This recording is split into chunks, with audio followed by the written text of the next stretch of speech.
सबरी भिलनी की तरह बुलाते नहीं। सबरी भिलनी झाड़ू लगाती थी, रास्ता साफ करती थी कि आज मेरे राम आएंगे, आज आ जाएंगे, जरूर आ जाएंगे। इंतजार करती थी कि आज आएंगे, जरूर आएंगे। और एक दिन मेरे भगवान सबरी भिलनी के यहाँ पधारे, है कि नहीं। भिलनी ने स्वागत किया भगवान का, टोकरी में भर के बेर लाती है और भगवान को बेर खिलाती है। और कैसे बेर खिलाई मेरी मैया, पता है आपको, चाक चाक के। और भगवान तो बेरों को खा रहे थे। सबरी का ये भाव नहीं था कि मैं भगवान को खट्टे बेर, यानी कि मैं झूठे बेर खिला रही हूँ, ये भाव नहीं था। सबरी का भाव तो ये था कि प्रभु के मुख में खट्टा बेर ना चला जाए, है ना। देखो तो सही कैसा भाव है। लक्ष्मण जी ने कहा, भैया तुम तो झूठे बेर ने खावे लग रहे हैं। लक्ष्मण जी को दिया, लक्ष्मण जी ने बेर नहीं खाया, लक्ष्मण जी ने फेंक दिया।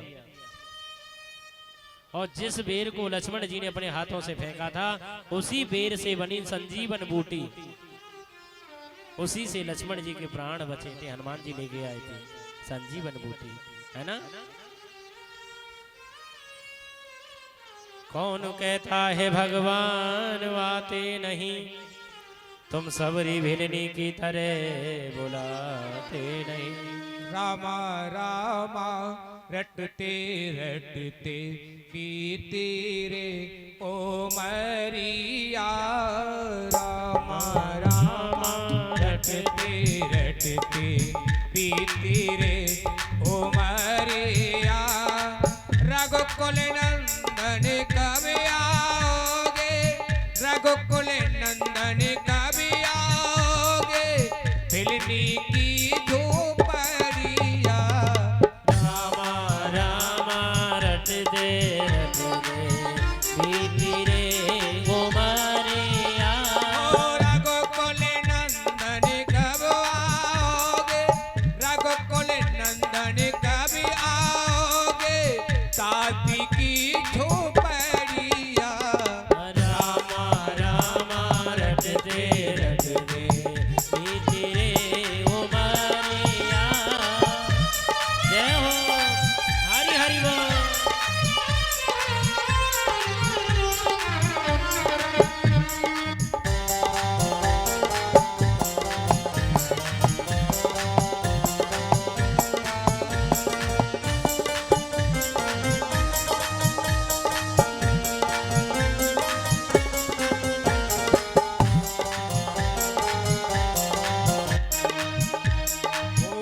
सबरी भिलनी की जाए, प्रेम भाव ना जानो रे।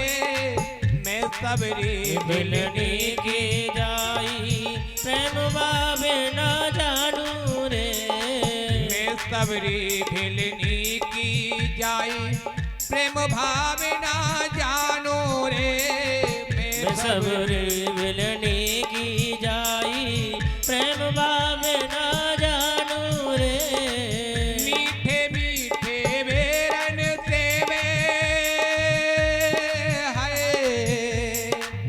मीठे मीठे बेरन से मैं भर लाई छवरिया। रामा रामा रटते रटते पीती रे ओ मरिया। ओ रघुकुल नंदन कब आओगे, रघुकुल नंदन कब आओगे, अरे ताती की झोपड़िया। रामा रामा रटते रटते पीती रे ओ मरिया। हे राम सिया राम। रघुकुल नंदन कब आओगे, रघुकुल नंदन कब आओगे, ताती की झोपड़िया। रामा रामा रटते रटते पीती रे ओ मरिया। ओ रामा रामा रटते रटते पीती रे ओ मरिया। बोल बाके बिहारी लाल की जय। मैया ये सबरी कौन थी आपको पता है कि नहीं पता? पूर्व जन्म में कौन थी नहीं मालूम? मैं बताता हूँ। ये सबरी पूर्व जन्म में एक महारानी थी। राधे राधे गोविंद जी। कौन थी? महारानी, महाराज की पत्नी महारानी है ना। एक दिन ये महारानी कथा हो रही थी, भागवत में चली गई। भागवत में सुनी भगवान के भजन और सुनी भगवान की कथा। महारानी को कथा लगी अच्छी, भजन भी लगे अच्छे, तो पता है मेरी मैयाओ मन भगवान की कथा में लग गया और मन कन्हैया में चिपक गया। बड़ा अच्छा लगा। बोले आज तो मुझे बहुत अच्छा लगा भागवत में आकर के। घर बड़ी देर से गई महारानी। महाराज ने पूछा तुम कहाँ गई थी? महारानी ने कहा मैं आज भागवत कथा में गई थी। महाराज ने फटकार दिया। महाराजाओं राजा महाराजाओं के यहाँ बड़ा बंधन होता है। एक दिन की बात है। क्यों? क्योंकि राजा महाराज जाने नहीं देते जल्दी से। एक दिन की बात है, रात में महारानी सोच रही थी, हे गोविंद आपने मुझे महारानी पद दिया क्यों? आपने मुझे महारानी पद दिया क्यों? मेरे जो महाराज हैं मुझे भजन करने नहीं देते और मुझे आपकी कथा सुनने नहीं देते। ऐसे महारानी पद मुझे नहीं चाहिए। वो महारानी रात्रि में अपने महल से निकल जाती है, नदी के किनारे पहुंच जाती है। रात का समय था और भगवान से कहती है गोविंद मुझे महारानी पद नहीं चाहिए और आगे मुझे देना जन्म तो नीच जाति में जन्म देना गोविंद। इतना कहते कहते महारानी ने नदी में छलांग लगा दी। बोले आगे जन्म देना तो नीच जाति में जन्म देना गोविंद। तो वो महारानी को जन्म दिया।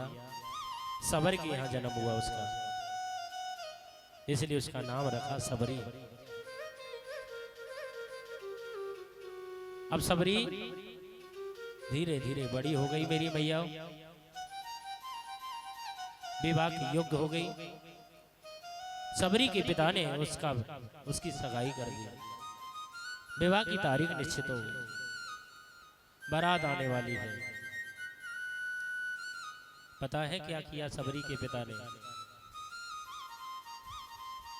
पशुओं को खूंटाओं पे बांध रखा था। पशुओं को इकट्ठा कर रखा था, सब खूंटाओं पे बांध रखा था। सबरी की माँ ने सबरी को बिठाया, बेटी इधर आना। तो सबरी की माँ सबरी के बालों को संभाल रही थी। सबरी ने पूछ ही लिया कि माँ आज क्या है? बोले बेटी तुझे नहीं मालूम? बोले मुझे क्या मालूम है। सबरी की माँ ने कहा बेटी आज तेरी शादी है, आज तेरा विवाह है। आज तेरा विवाह है? बोले मेरा विवाह है। बोले हाँ। पर यूं बताओ माँ मेरी शादी है पर ये पशु खूंटाओं पे क्यों बांध रखे हैं? सबरी की माँ ने कहा बेटी आज तेरी शादी है ना, तो तेरी जो बारात आएगी ना, इन पशुओं का जो मांस है तेरी बारात को खिलाया जाएगा। सबरी की आंखों में आंसू आ गए। बोले ये क्या होगा? मेरी शादी में इतने जीवों की हत्या होगी?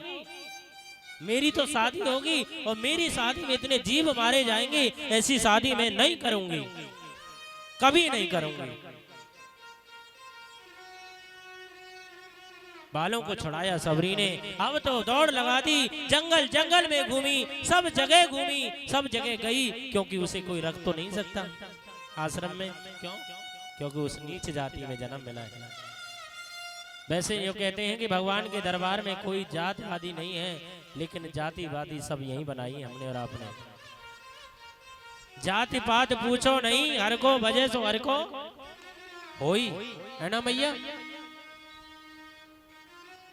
कोई रखना नहीं चाहता सबरी को, एक आश्रम में काम करती थी सबरी। कब करती थी? जब रात्रि के समय, रात में, जब सब लोग सो जाते थे, जब वो सबरी आश्रम में काम करती थी। क्या? आश्रम में झाड़ू लगाती थी, यज्ञशाला को साफ करती थी, हवन के लिए समदा लाके रख देती थी, जल का पात्र भर के रख देती थी। रात में काम करती थी, जब सब लोग सो जाते थे तब करती थी काम। ब्रह्मचारियों ने सोचा ये काम हो जाता है, पता नहीं रोज कौन काम करता है। सेवा तो दिखती है पर सेवादार नहीं दिखता। सेवा तो दिखती है पर सेवादार नहीं दिखता। ये सेवा करता कौन है? तो ब्रह्मचारी सोए नहीं मेरी मैया। तो ब्रह्मचारी छुपके देखने लगे ऐसे। सबरी ने सोचा कि सब लोग सो गए, तो काम करते हुए ब्रह्मचारियों ने सबरी को आके धम्म से पकड़ लिया। और जिस आश्रम में वो काम करती थी, वो आश्रम किसका था बताऊं भैया? वो आश्रम था मतंग ऋषि का। मतंग ऋषि धम्म से पकड़ लिया सबरी को, और सबरी को पकड़ के लेके जाते हैं मतंग ऋषि के पास। बोले महाराज ये आश्रम में काम करती है, रात में हम जब सब लोग सो जाते हैं सबरी एकदम घबरा गई, पसीना पसीना हो गई। मतंग ऋषि ने कहा बेटी घबराओ मत, कोई बात नहीं।